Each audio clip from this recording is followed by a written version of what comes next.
How to walk slow on Roblox PC.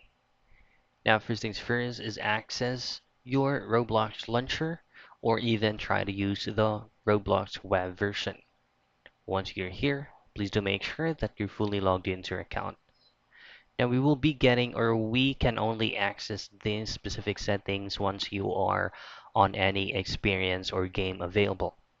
So most of the time, these specific settings is set as default.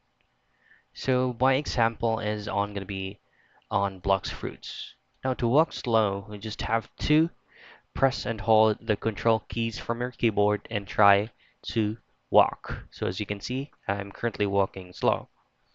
Now again, this is currently set as default, but if you would like to make sure, just click on the Roblox icon, go to settings and make sure that your movement mode is set as keyboard. And that is how you walk slow on Roblox PC.